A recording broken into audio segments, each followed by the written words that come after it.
mendengarkan podcast ini. Shalom saudara sekalian, salam sejahtera. Kebenaran hari ini berjudul Kasih dan Keadilan Allah. Dalam diri Allah, Allah memiliki tatanan dalam menjalankan tata laksana pemerintahan semesta. Allah tidak dapat melawan tatanan yang terdapat di dalam dirinya sendiri. Tatanan Allah ini bersifat permanen dan absolut.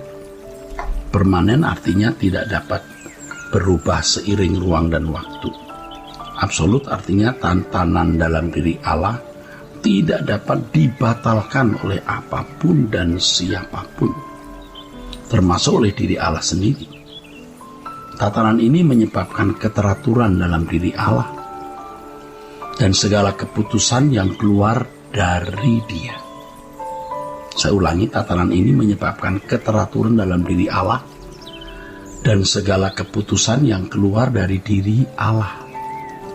Tidak ada kontradiksi atau inkonsistensi yang dapat ditemukan dalam diri Allah. Tatanan ini beririsan dengan hakikat Allah yang Maha Kasih dan Maha Adil. Hakikat Allah yang Maha Kasih dan Maha Adil tidak bertentangan satu dengan yang lainnya. Banyak orang Kristen dan non-Kristen mempertanyakan pertemuan dua hakikat ini, saudara. Allah yang Maha Kasih tapi juga Allah yang Maha Adil. Tidak bertentangan satu dengan yang lainnya. Nah, banyak orang Kristen dan non-Kristen mempertanyakan pertemuan dua hakikat ini. Jika Allah Maha Kasih, mengapa Ia tidak mengampuni saja seluruh umat manusia? Begitu pertanyaannya. Mengapa Allah harus menghukum umat manusia yang tidak taat kepadanya? Bukankah Ia Allah yang Maha Kasih? Kemunculan pertanyaan-pertanyaan semacam ini dapat dimengerti mengingat konsep Allah pada sebagian besar orang Kristen masih belum tepat juga. Allah dipandang berat sebelah pada dirinya yang penuh kasih, penuh kebaikan, dan anugerah. Oleh karenanya tidak heran apabila muncul pengajaran hypergrace yang menekankan anugerah Allah yang menyelesaikan segala pelanggaran dan dosa manusia. Dosa dan pelanggaran manusia, bahkan iblis, dapat diterima Allah dalam anugerahnya yang luar biasa. Ini ajaran yang salah. Anugerah semacam ini dapat dilihat sebagai anugerah murahan yang muncul dari pengenalan akan hakikat Allah yang tidak berimbang. Di sisi lain ada kelompok yang menekankan keadilan dan ketegasan Allah. Akibatnya sosok Allah dilihat sebagai sosok yang garang, penuh murka, dan tidak berbelas kasihan. Saudaraku, pandangan semacam ini telah muncul sejak abad pertama berdirinya gereja yang diwakili oleh sosok Marcion atau Marcion.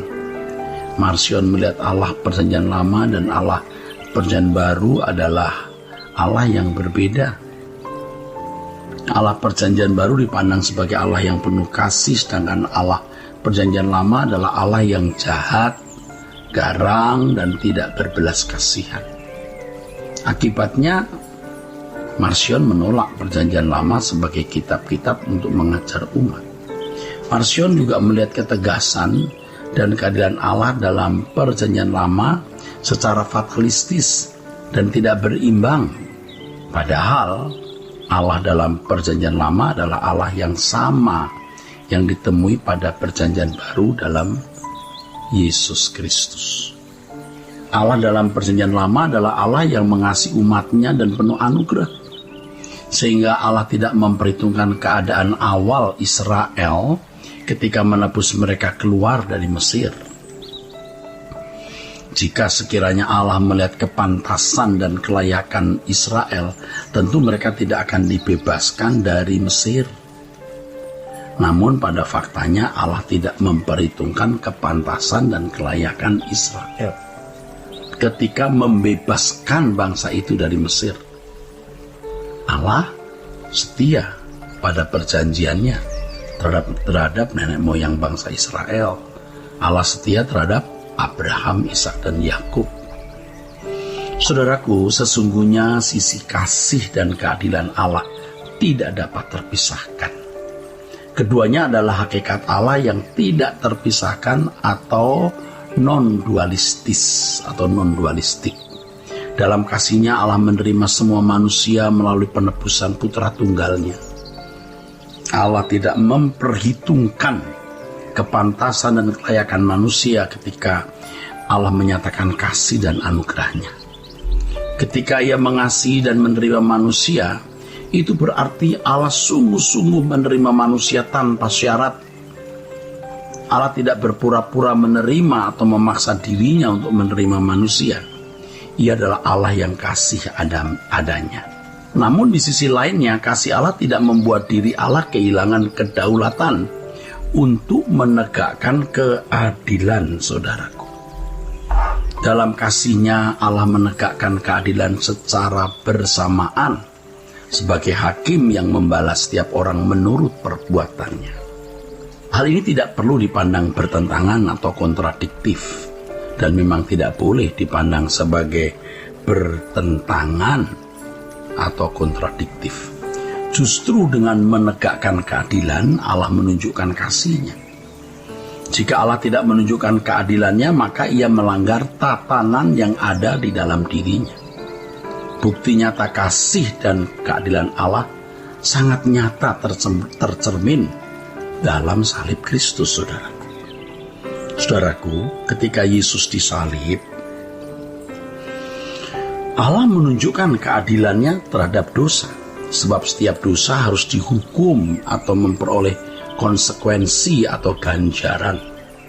Kristus menanggung konsekuensi itu, konsekuensi dosa tersebut di atas kayu salib. Namun secara bersamaan keadilan Allah di kayu salib itu juga menunjukkan kasih-Nya. Sebab dengan matinya Yesus di kayu salib ada pengampunan dosa sebagai wujud kasih Allah bagi seluruh umat manusia. Dengan demikian sesungguhnya salib Kristus menunjukkan kasih dan keadilan Allah secara bersamaan. Hal ini membuktikan bahwa kasih Allah dan keadilan Allah tidak perlu dipandang berlawanan atau memang tidak boleh dipandang berlawanan atau dualistik atau dualistis. Saudaraku, keduanya dapat ditunjukkan secara bersamaan dalam diri Allah yang sempurna. Bahwa Allah adalah Allah yang kasih tapi juga adil. Jika dikaitkan dengan pengampunan, kasih dan keadilan Allah mengimplikasikan bahwa pengampunan yang diberikan Allah tidak menghilangkan konsekuensi dosa. Setiap dosa dan pelanggaran memang diampuni Tuhan dengan sempurna melalui korban Yesus di kayu salib. Namun konsekuensi dosa harus dituai oleh siapapun yang melakukannya. Nah, ini yang mengerikan, saudara. Jika seseorang berzina sehingga ia terjangkit virus HIV misalnya, maka itu merupakan konsekuensi perbuatan yang harus ditanggung olehnya. Meskipun dosa perzinahannya diampuni ketika ia memohon ampun kepada Tuhan. Nah, di sini kita mestinya menjadi gentar, saudaraku. Yang kita tabur itu juga kita tuai. Saudaraku, hendaknya kita memperhatikan hal ini dengan sangat serius. Ya, bahwa apa yang kita tabur juga kita tuai. Sehingga kita dapat menggelar kehidupan dengan benar di hadapan Allah.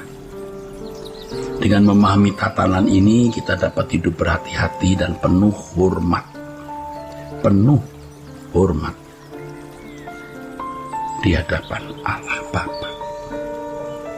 Saya tegaskan, saudaraku, dalam kasih-Nya Allah menegakkan keadilan secara bersamaan sebagai hakim yang membalas setiap orang menurut atau sesuai perbuatannya. Kiranya kebenaran hari ini memberkati saudara sekalian. Sola Gracia.